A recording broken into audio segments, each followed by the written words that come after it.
এতিয়া আহিছোঁ আৰু এটা ভাল খবৰ লৈ পিনি আপোনালোকে বাৰু ধাৰণা কৰিব পাৰিছেনে ইণ্টাৰভিউসমূহ কেতিয়াকৈ অনুষ্ঠিত হ'ব। মানে আমাৰ হৈ যোৱা যিখিনি ফিজিকেল পুলিচৰ যিখিনি PST সেইখিনি হৈ গ'ল। আপোনাৰ আছাম পুলিচৰ ABUB কনষ্টেবলে হওক বা আছাম পুলিচৰ ড্ৰাইভাৰ কনষ্টেবলে হওক, তো এইখিনি ল'ৰা কেণ্ডিডেটখিনি মানে এইখিনি পষ্টৰ কোনো এতিয়ালৈকে নটিচ অহা নাই যে ৰিটেন এক্সাম হ'ব কেতিয়া। हेलो हेलो सर, वो एडमिट कार्ड नहीं है अभी तक। एडमिट कार्ड नहीं है? तुम्हारा एडमिट कार्ड सवेरे सवेरे आता है क्या? सवेरे सवेरे फोन करने लगते हो? पर सर टेंशन तो हो रहा है ना। तो टेंशन हो रहा है तो ऑफिस खोलने देना।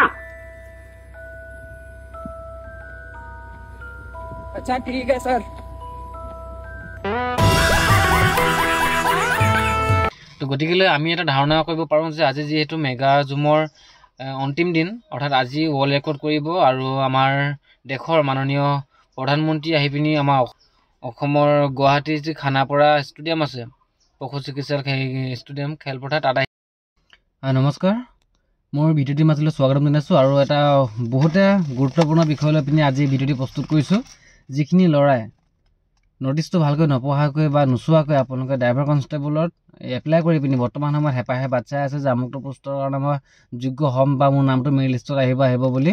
তো গতিকে সেইখিনি মানুহৰ কাৰণে মই এটা বহুত ডাঙৰ এটা খবৰ লৈ আহিছোঁ। চাই থাকক ভিডিঅ'টি আপোনালোকে প্ৰথমৰ পৰা শেষলৈকে, আৰু তেতিয়াহে বস্তুটো আপোনালোকে বুজি পাব। বহুত ল'ৰাই বুজিবলৈ পৰা নাই কথাটো হৈছে কি আচলতে। ইয়াত চাওক, আপোনালোকৰ পোষ্ট আছিলে কি আছিলে? পোষ্ট আছিলে আপোনালোকৰ UR কেটেগৰীত 333টা, আৰু UR কেটেগৰী আনৰিজাৰ্ভ কেটেগৰী ক'ৰ পৰা মানুহখিনি আহে? ইয়াত আপোনাৰ যিকোনো কাষ্টৰ হ'ব পাৰে। সেয়া লাগে ইয়াতে আপোনাৰ OBC, MOBC হওক বা SC হওক বা ST হিলছই হওক বা ST PA হওক, ইয়াৰ গোটেইখিনি মানুহ গৈ পিনি আপোনালোকৰ UR কেটেগৰীত যাব পাৰে, যদিহে তেখেতলোকৰ ভাল নাম্বাৰ এটা ইণ্টাৰভিউত কালেকশ্যন কৰিব পাৰে। আৰু ইয়াতে কি হয়, যিখিনি আমাৰ জেনেৰেল কাষ্ট আছে, জেনেৰেল কাষ্টৰ কাৰণে ইয়াত স্পেচিয়েলি কোনো ধৰণৰ পোষ্ট নাছিলে। তো সেই মানুহখিনি কি হ'ব এতিয়া? সেইখিনি কেণ্ডিডেট কি হ'ব? সেইখিনিয়ে যদিহে ভাল নাম্বাৰ এটা পাবলৈ সক্ষম হয় ইণ্টাৰভিউ সময়ত, তেতিয়াহ'লে সেই মানুহখিনি কি হ'ব? UR কেটেগৰীত মেৰিট লিষ্টত নাম আহিব। নহ'লে ইভাগে আপোনাৰ কোনো ধৰণৰ সুবিধা নাথাকে। ইয়াতে চাওক, OBC MOBC ল'ৰাখিনি, SC STP STH, তাৰপাছত আকৌ আপোনাৰ SC, ইহঁতৰখিনিৰ কাৰণে যথেষ্ট সহায় হ'ব বা ভাল হ'ব। যদিও আপোনালোকে কম নম্বৰ পাইছে, কম নম্বৰ পোৱাটো পোৱাই কথা। প্ৰথমতে চাব আপোনালোকক UR কেটেগৰীত ৰাখিব পাৰি নেকি। যদি UR কেটেগৰীত আপোনালোকে নৰখে, নাম বা নাহে, তেনেহ'লে ইয়াৰ পাছত কি হ'ব? আপোনালোকক কাষ্টৰ মাজত গুচি যাব লাগে। আপুনি যদি OBC কাষ্টৰ হয়, তাহলে OBC কাষ্টত মেৰিট লিষ্টত নাম পাব, বা SC হ'লে মানে SC হেৰিয়ত এনেকৈ বস্তুটো ভাগ ভাগকৈ হৈ যাব, বুজিলেনে?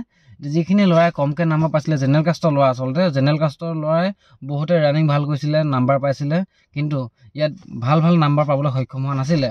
সেইকাৰণে কৈছোঁ, এতিয়া সেইখিনি ল'ৰাই কিবা কয়, ইয়াৰ পাছত যিখিনি ইণ্টাৰভিউ হ'ব, সেই ইণ্টাৰভিউখিনিত কিন্তু ভাল নাম্বাৰ উঠা পাব লাগিব। তেতিয়াহে আপোনাৰ কি হ'ব? মেৰিট লিষ্টত নাম অহা সম্ভাৱনা বেছি হ'ব। নহ'লে নাম্বাৰবিলাক যদি কমিয়ে থাকে, তেতিয়াহ'লে আপোনাৰ কোনো ধৰণৰ হেৰি নহ'ব। তাৰ কাৰণে আপোনালোকে এতিয়া পঢ়িব লাগিব। ড্ৰাইভিং টেষ্টটো হ'ব তাৰ আগতে। ড্ৰাইভিং টেষ্টত টোটেল কিমান নম্বৰ আছে? 10 নম্বৰ আছে। 10 নম্বৰ, 5 নম্বৰ আপোনালোকৰ স্কিল টেষ্টটো, গাড়ীখন চলোৱাৰ মানে দেখাটো, আৰু এটা আছে কি, আৰু 5 নম্বৰ ভাইভাৰটো। গতিকে এই 10 নম্বৰটো পাবৰ কাৰণে আপোনালোকে 10ৰ ভিতৰত 8 বা 8.5, 9 ইমানটো পাবলৈ সক্ষম হোৱাকৈ ভালকৈ প্ৰেক্টিচ কৰি থাকক, শিকি থাকক, আৰু পঢ়া শুনাৰ লগত পূৰা ব্যস্ত হৈ থাকক। এতিয়া মেগাজুমৰ আজি অন্তিম দিন, বা আজি ৱৰ্ল্ড ৰেকৰ্ড কৰিব।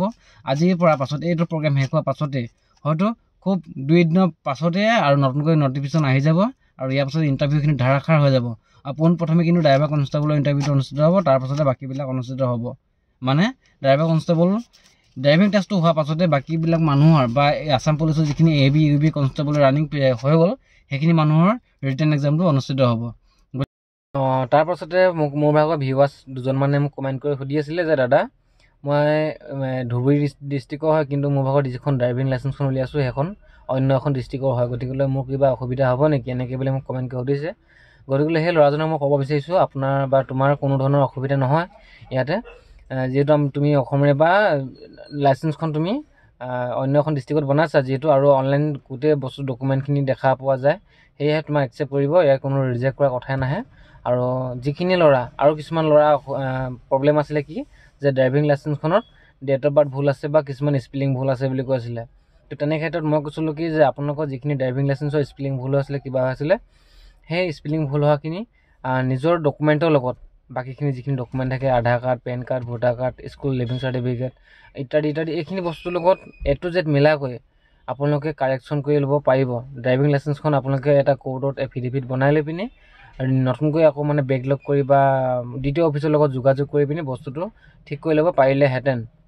এতিয়াও সময় আছে, বেছি দিন নালাগে এইটো কৰোঁতে, কিন্তু কাৰ্ডখন প্ৰিণ্ট কৰোঁতে কিবা এটা আৰু টেক্স মানে ফিজ এটা জমা দিব লাগে, পে' কৰিবলৈ কিমান টকা এটা নাযায়, পাহৰিছোঁ মই এইটো কথা। হ'লেও দ্বিতীয় অফিচত একবাৰ আপোনালোক যোগাযোগ কৰি মানে বস্তুটো গম পাব ভালকৈ। সেয়েহে কৈছোঁ, যিখিনি নিজৰ ডকুমেণ্টখিনি, ডেট অফ বাৰ্থটো, তাৰপৰা নিজৰ নাম ঠিকনা, তাৰপৰা উপাধিবিলাক যদি স্পেলিং কিবা ভুল আছে, এলফাবেটৰ আপোনাৰ কিবা এটা যদি মিষ্টেক হৈছে, বস্তুটো A to Z মিলাকৈ সকলোখিনি ঠিক কৰি লওক।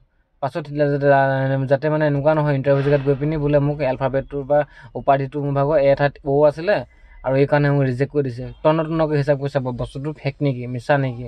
গতিকে সেইখিনি সমস্যা যাতে আপুনি নপৰে বা আপোনাৰ আকৌ বেক ডেট লৈ পিনি আহিব লগা নহয়, তাৰ কাৰণে মই ভিডিঅ'টিত আজি আপোনালোকক পুনৰবাৰ জনাই দিছোঁ। আৰু ইয়াৰ পাছতে আপোনালোকে ইণ্টাৰভিউ দিব আহোঁতে সকলোৱে কিন্তু জোতা পিন্ধি যাব নাপাহৰিব, আৰু লগতে ধুনীয়াকৈ ফৰ্মেল ড্ৰেছ পিন্ধি যাবলৈ চেষ্টা কৰে। ফৰ্মেল ড্ৰেছ আচলতে নালাগে পিন্ধিবলৈ, কিন্তু হ'লেও পিন্ধি গ'লে ভাল দেখায়। আৰু ইণ্টাৰভিউ হয় যিহেতু, এনেই সাধাৰণতে চপ্পল পিন্ধি যাব নালাগে ইণ্টাৰভিউ জেগাত। আমি কি জোতা পিন্ধিব লাগে, টি চাৰ্ট এটা পিন্ধিব লাগে আৰু লং পেণ্ট এটা ধুনীয়াকৈ পিন্ধি যাব লাগে। ইয়াত কোনো ধৰণৰ চুলি একদম হেয়াৰ ষ্টাইল কিবা কিবি কৰি পিনি যাব নালাগে ইণ্টাৰভিউ জেগাত। গতিকে এইখিনি পৰ্ব প্ৰথমতে হৈ যাওক, তাৰপাছত আপোনালোকে ৰিটেন এক্সামৰ কাৰণে ধৰাধৰ পঢ়িব লাগিব। আৰু এটা কথা এইখিনিতে, ড্ৰাইভিং টেষ্ট অনুষ্ঠিত হৈ থাকোঁতে মোৰ মতে নটিচ দি দিব যে এক্সাম অনুষ্ঠিত কেতিয়াকৈ হ'ব, মানে ৰিটেন এক্সাম কেতিয়াকৈ হ'ব। সেই ড্ৰাইভিঙৰ ইণ্টাৰভিউসমূহ চলি থাকোঁতে, অৰ্থাৎ ড্ৰাইভিং টেষ্ট লৈ থাকোঁতেই তাৰ মাজতে কোনোবা দিন নটিচত পটককৈ দি দিব যে আছাম পুলিচৰ ৰিটেন এক্সাম ইমান তাৰিখৰ পৰা অনুষ্ঠিত হ'ব, গতিকে এডমিট কাৰ্ডসমূহ ৱেবছাইটৰ পৰা ডাউনলোড কৰি ল'ব। এনেকৈ বোলে ঘপককৈ আহি যাব পাৰে। সেয়ে কৈছোঁ, পাছলৈ সময় নাপায়, এইকেইটা দিনে সময় যি আছে পাছে।